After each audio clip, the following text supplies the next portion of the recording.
Leia Healthcare. It's good to live. Proud sponsor of the Real Health podcast with Carl Henry.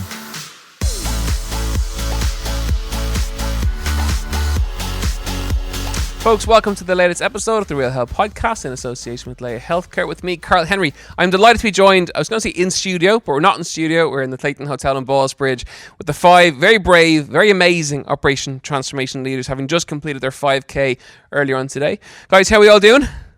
Great, yeah. Oh, geez, that was slow and delayed and nervous. Right, should be pros at this stage in terms of the cameras and the mics. Okay.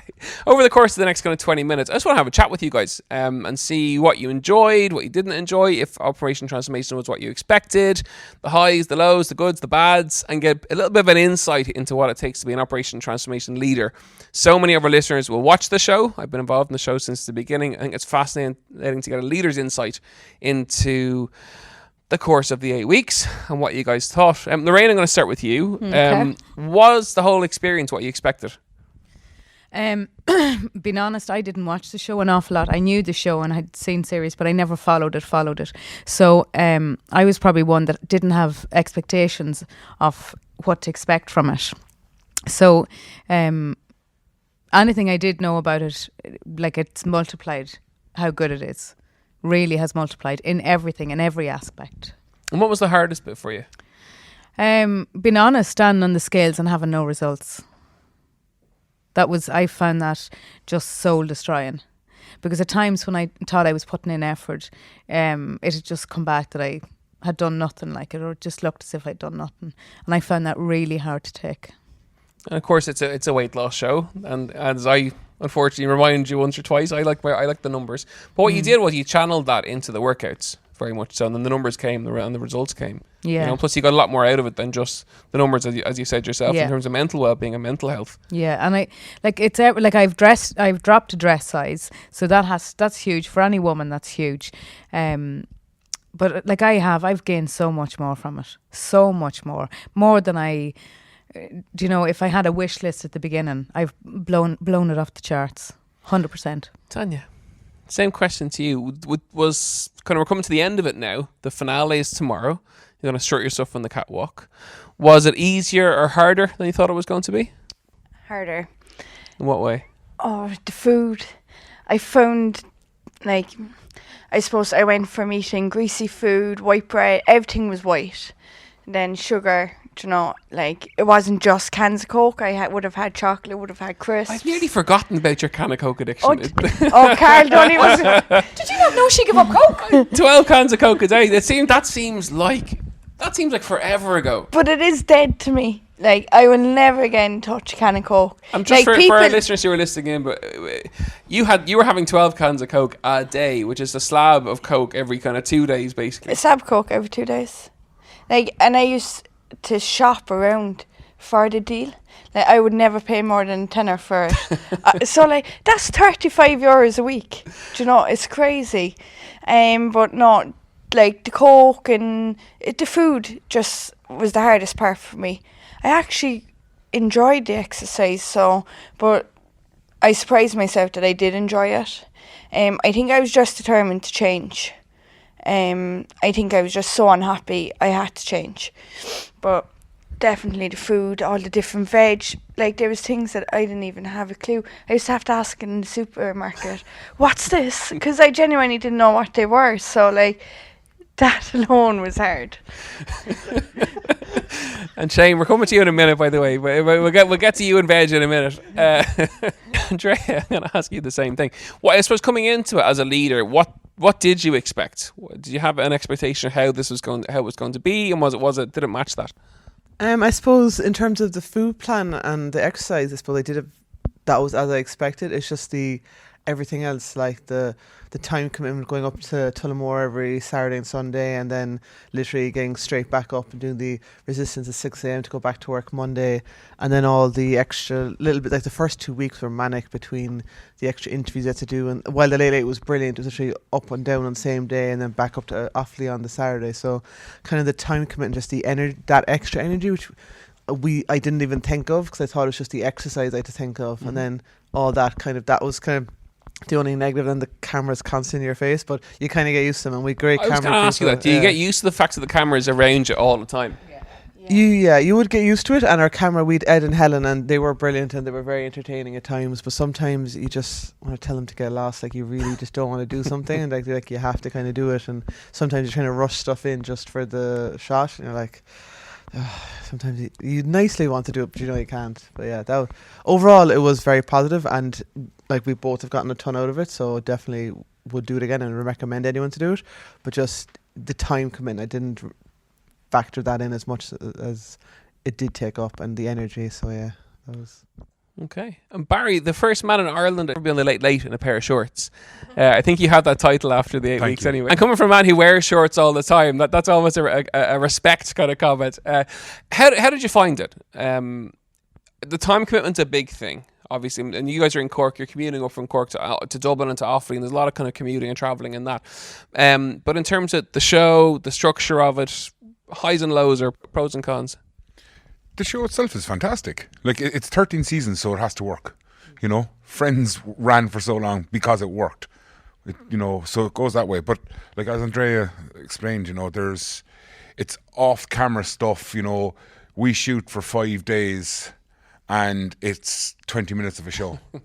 And like our section is 20 minutes, if even that, and then we do a weigh-in on top of that. Mm-hmm. So there's so much that's not seen. There's so much. Listen, can you do that again? An airplane flew over, Boston. So you have to do it again in Ireland. So you don't see those parts. You don't see the how many times they have to be edited or something has changed, and you can't wear that top because there's a big swish on it or there's an Adidas sign on it. We can't be brand promoting. So yeah, there's those kind of things that you kind of, when you kind of get told, you're being selected as one of the leaders. You can't explain it, and no one can tell you. You can tell people 1,000 times, oh, it's going to be tough, but until you walk a mile in those shoes, But at the same time, like I'm down 3 stone 5, But then I wouldn't give out about the time consuming because I got a break every weekend for my kids. Me too. I loved it. I was like, yes, I'm gone. Bye. Yeah. Did you find that the awareness piece tough? Like you're thrown into the limelight for 8 weeks in terms of the club and rugby and work and all of that. Did you find being recognised as much as you are and were hard, or did you? I'll sum it up very quickly. 2.5 hours to do a weekly shop. 2.5 hours from start to finish. By the time I left the house to come back out, just people from the deli counter were coming outside in their whites, hats on and everything, to give you a hug and say, well done, keep going. That's why I sent him and I didn't go. Clever. I like it. And you didn't have pink hair then, so 2.5. It shows how Operation Transformation is a community driven. Like you are very much a leader, and everyone within your community knows and watches everything that you do for the 8 weeks. You can't get away with anything. No. You like, but look, I suppose that part you signed up to, but you just never realised how. And I know this might sound really obnoxious thing to say, but you don't realise how many people watch it. You kind of think of, there's a couple of hundred people over there and a couple of hundred people over there, where it's actually in the hundreds of thousands of people, and it's your neighbours, and then they hear there's someone from Cork on, and then they kind of, Ireland is so small, it's everyone is going to know, so and so, like my local parish are asking me to come and do starting 5k road races with them and just be the gunman at the start of it. It's just like honestly, there's better people out there, Yeah, well, look, it shows that community component. Shane, I'm gonna come ask you for a top bit. Toughest bits and easiest bits. Toughest bits must presumably have been vegetables, or not? Yeah. Yeah, definitely. I suppose. And beard. The beard. Everyone loves a beard now. Vegetables, yeah. Now I was lucky in the sense that my cameraman was a vegan. So when we went shopping, he knew exactly what was what, because I hadn't a clue. As for this week, I was Googling veg for my soup, and I just saw the shop challenge last week. I didn't do too well for the black bean burrito. Of all the challenges, that was my favourite challenge. Stop. It was brilliant. What? I love It was absolutely brilliant. It was funny. It was a time limit on it. It was a really kind of fun component of it. And you guys were, of course, Barry was throwing Tanya's trolley into the eggs. But in terms of, so talk us through at the start of the show, you basically didn't eat any vegetables or very few, and would gag at the thought of it. Literally, and I was gagging. Talk us through that. So week one, I'll never forget. Day one was the chicken curry. Well, I started with the chicken. No, so I started a different day. I don't know what I did. I had the chicken curry and this green thing. I was like, the green, the long green, Yeah, whatever it's called. And I ate that, and I just puked, literally. So a rough first week, and I'll never forget the week 2 weigh-in. I lost 17 pounds, and I just, I thought I'd done so well, and then That was a tough weigh-in. it was, and the silence from the panel. 17 pounds. Jeez, that's a great weight loss in my head, but why is no one saying anything? And I'll never forget coming away saying, why were they so mean to me? I stuck to the plan in my head. And then I started the soup week 2, and the soup was a huge difference. I was eating my veg in my soup, and then I had my meal, and I was full. Where you fast forward to today, where I now see you guys have my best interests at heart, and each week I was improving in every aspect of my life.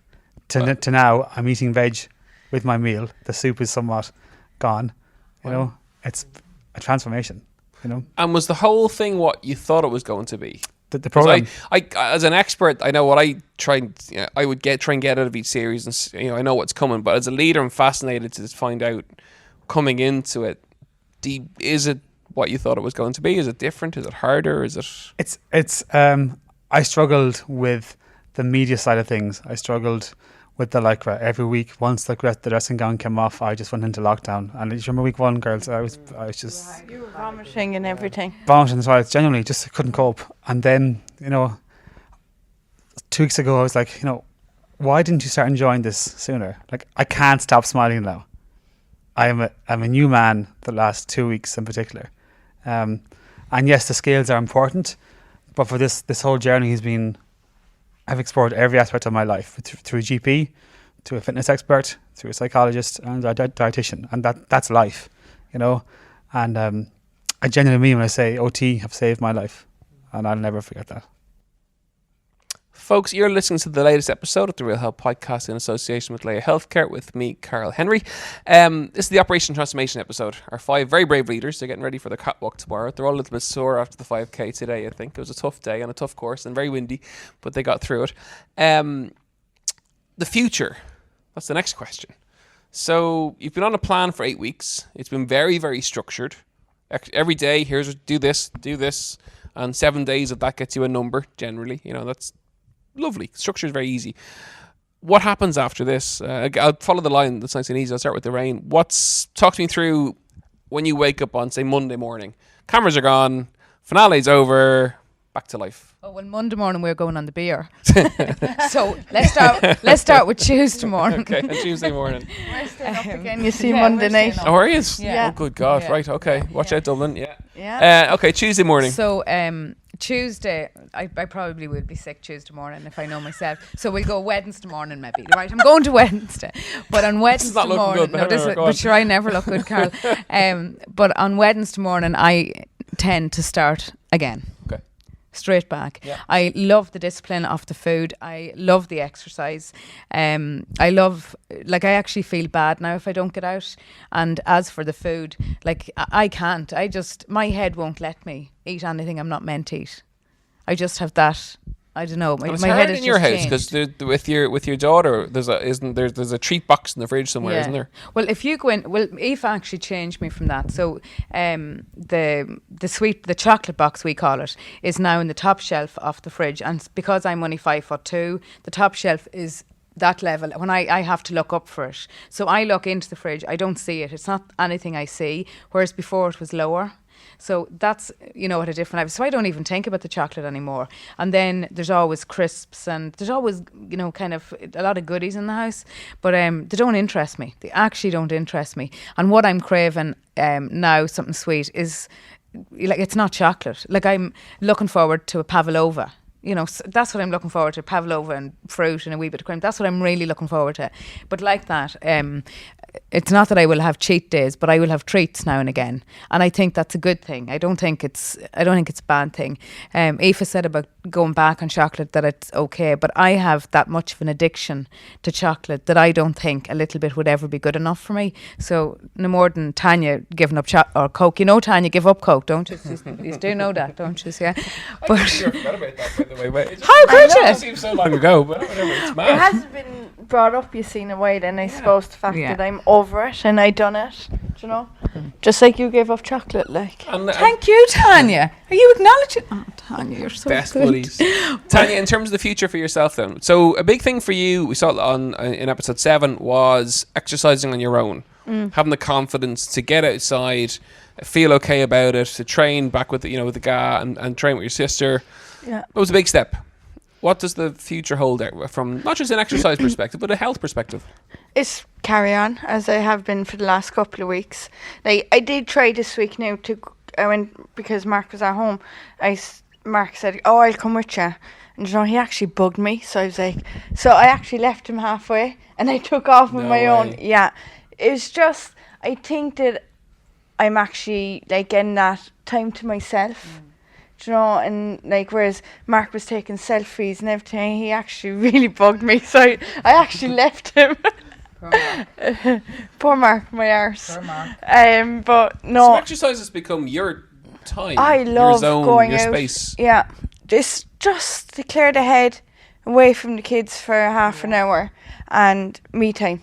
It's me time, and I love it. I genuinely do like doing it. And the only thing is that I'm nervous of now is the food afterwards. We don't have the support from ye now, so that's the only thing I'm going to be honest, like I am nervous of slowly slipping back into my old habits, but like I'm determined not to, but at the same time it's in the back of my head, so hopefully I won't. Well, awareness is key, and working together as a group is key. And we were chatting that before we came on air, if you like, and that we're having a weekly measurement where it's a weekly weigh-in every single week, and we're all working to the same kind of structure that you have been doing will help sort that out. Andrea, the first ever couple in Operation Transformation. What you guys have a very exciting future. You've a new house coming, haven't you? Yeah, hopefully in the summer we'll be in. Yahoo! Amazing. Can't wait. From a health perspective, I suppose, how does the future look from your perspective? We've already spoken about the food, and we said like straight off the bat, Monday to Friday we're sticking to it as is, and then at the weekend we have the boys. So in the same way as Lorraine was saying, we'd have a treat, but it's not bring everything in and eat it. It's like literally go get the one thing you want. And the same, if I have chocolate, then one bit's never going to be enough. So again, it's more kind of, I would love like the Milli Philly slice, that kind of thing. So go buy a dessert or a treat, and then that's it, and it's nothing else being brought into the house for a Saturday. So that's kind of how we plan to do the food. And then in terms of exercise, while like the fitness regime was great, I miss, like, because of my ankle, I'm never going to get back really to basketball or even CrossFit because it's too sore. But I miss kind of the class with the group element. So my Don't work, tell me you're going to go boxing.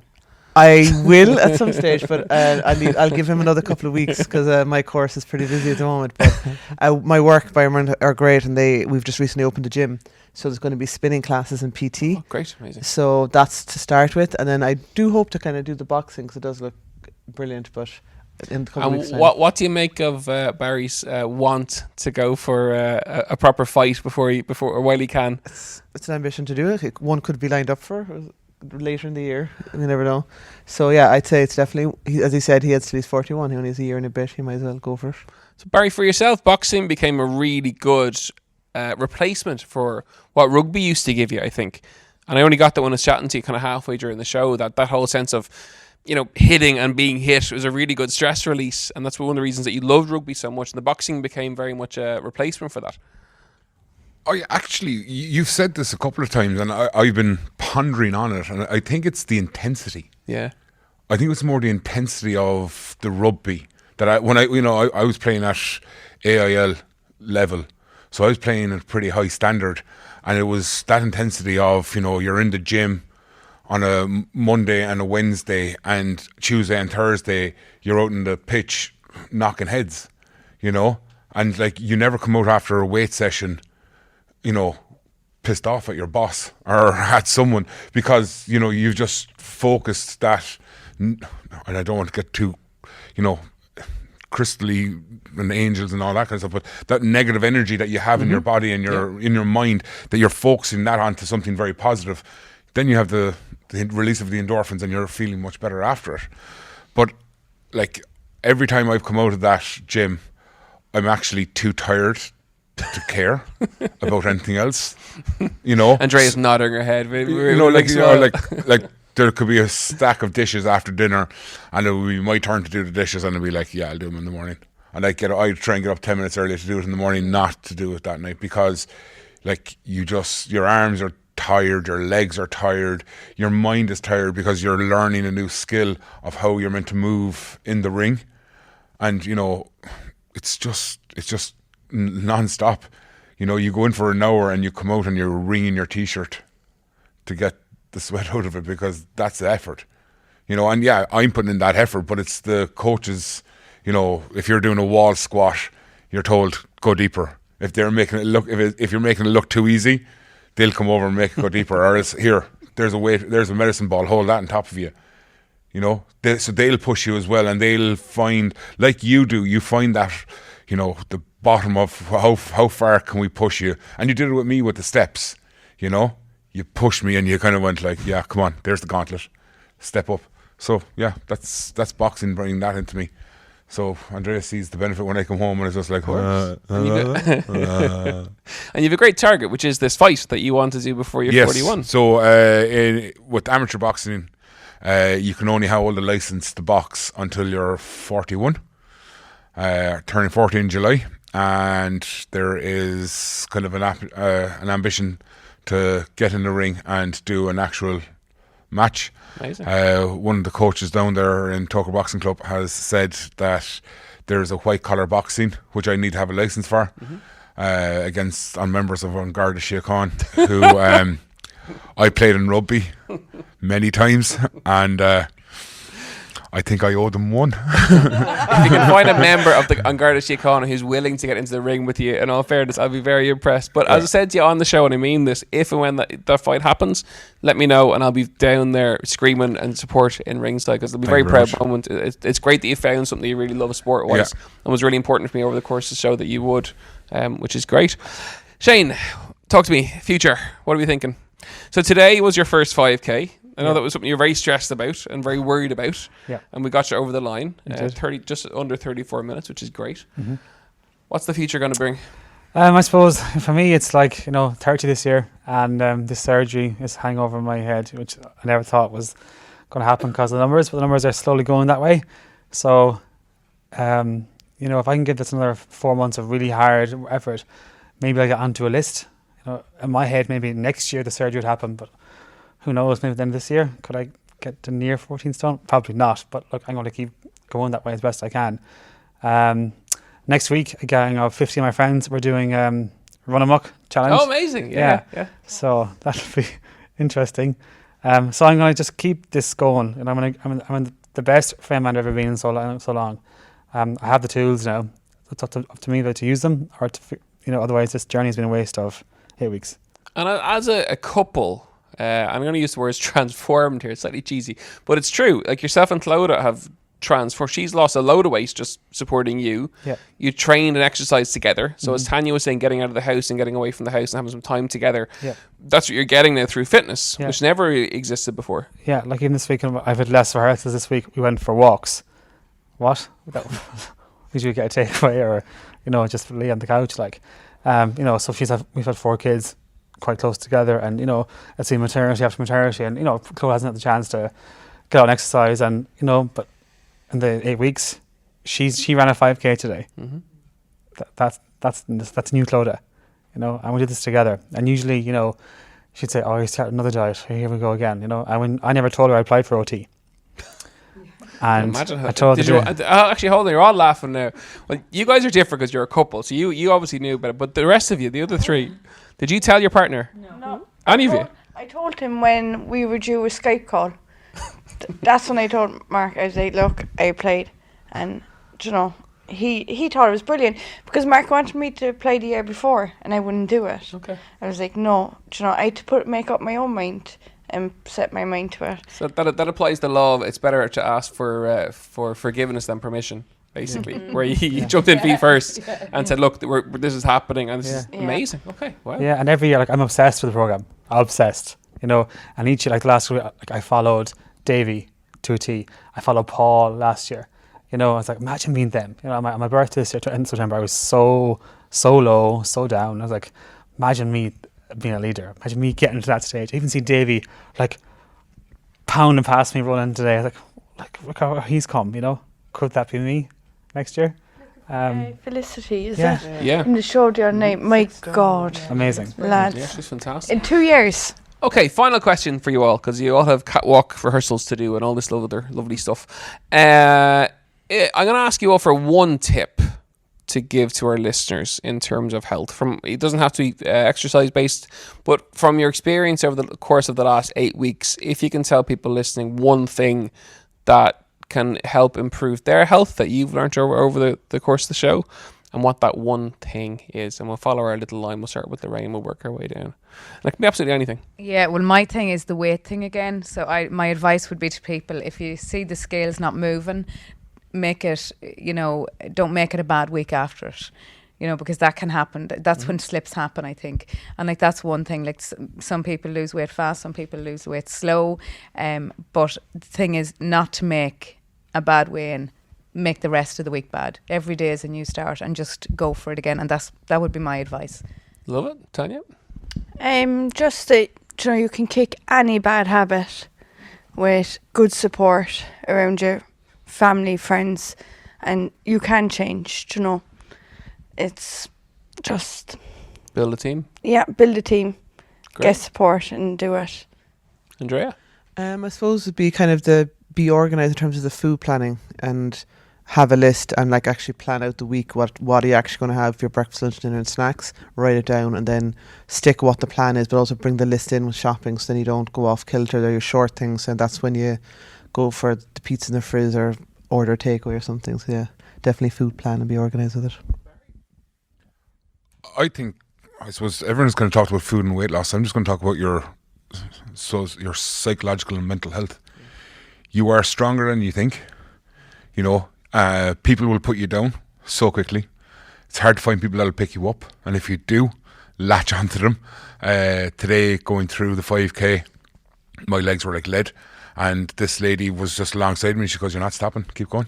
And you just kept going, and she goes, "Yeah, walk it, keep going, and go again. Come on, you've had your rest, go again." So, I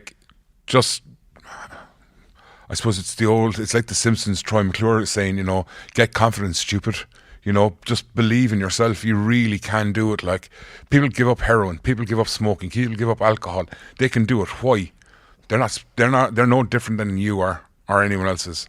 So yes, you can do it. Just a little bit of self-belief and mental fortitude to do it. Shane? I think it's similar to Barry, I suppose. Life is for living. We've one crack at this. My only regret in life is I didn't start living sooner, because I'm living my best life now. I really am. So I made 2020 about me for once. So if you want to change something about you, just go for it. The help is there, Amazing advice. Folks, on behalf of all our listeners and all our team on the podcast, thank you so much for joining us. And you've had a really busy schedule. You're all wrecked and you have some more stuff to do after this. But thank you for taking some time out. We really, really appreciate it. And on a personal perspective, it's been great getting to know you guys over the course of the 8 weeks. I know we can be tough off the panel sometimes, but we always have your best interest at heart. And it always comes to that towards the end in show 7 and 8. You really see that.